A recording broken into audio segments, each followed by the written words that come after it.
Both INFJs and ISFJs tend to be soft-spoken and considerate individuals. They often have thoughtful and well-developed perspectives on the social dynamics of what's going on around them, manifesting particularly acute insight into people, emotions, communities, and values. Unfortunately, however, many ISFJs are often misidentified as INFJs because the nature of Jungian typology makes it easy to assume that anyone who presents an ideational or intellectual worldview must necessarily be an N type. In some cases, this tendency to identify ISFJs as INFJs is but yet another expression of the tendency described by Rick Velasquez to understand N types as S types with an extra layer. However, this perspective fails to understand that the way typology discriminates between people is not on the basis of merit, but broadly in their usual ways of mental operations, as the seminal typologist Horace Gray has said. In my view, both ISFJs and INFJs can often seem a bit more ideational than many other types on account of their thoughtfulness, reserve, and their predilection for compassion. As I have argued in my article and video on the judging function axes, the TIFE axis inclines the individual to perceive the world as a place of abstract, theoretical commonalities between objects. This can sometimes make ponderous or intellectual ISFJs seem like INFJs even to trained experts.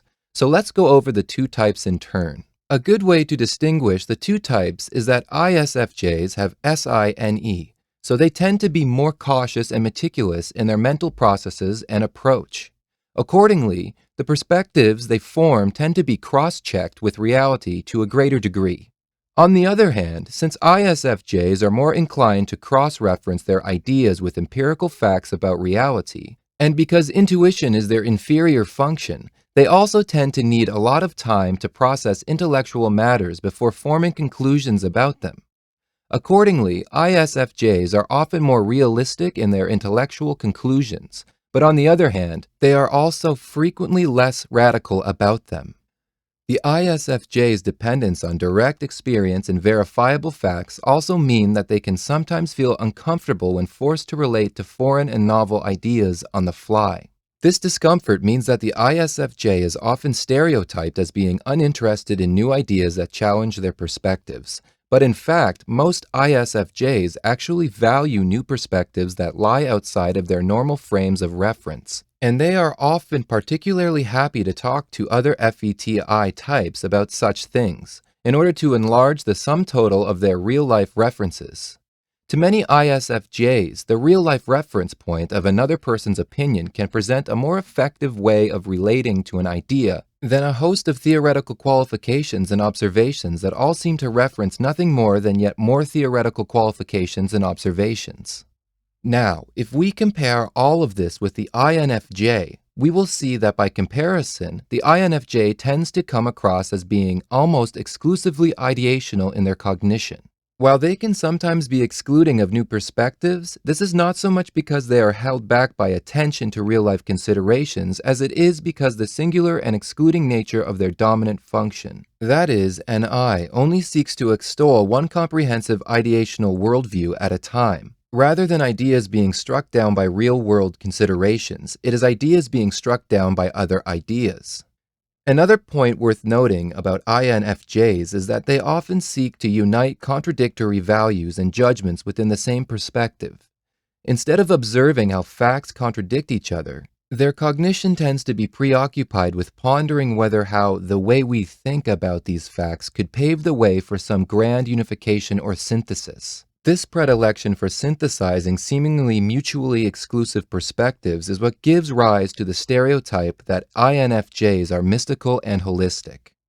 Because they seek to push the boundaries of what and how it is typically thought possible to think, the perspectives of INFJs are therefore sometimes touted as ingenious, seminal, and so on, which again leads many IFJs to want to identify as INFJ, or to identify their smart IFJ friends and celebrity idols as INFJs. However, one downside that's comparatively less talked about is that the perspectives of INFJs are not guaranteed to be ingenious. They may also be nonsensical, misguided, make-believe, wishful thinking, or only make sense in the mind of the INFJ themselves. This is one danger that Jung warned of with regards to having dominant NI. Finally, while ISFJs have inferior intuition, INFJs have inferior sensation. As Jung has also said, their connection with reality is often not the best.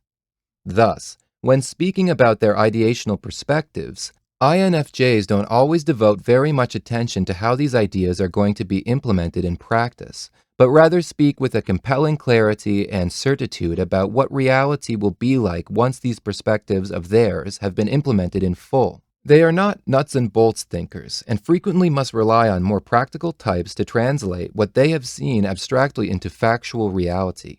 Generally speaking, they don't exist so much in the real world, but tend to be more preoccupied with making sense of meanings and ideas in their own heads.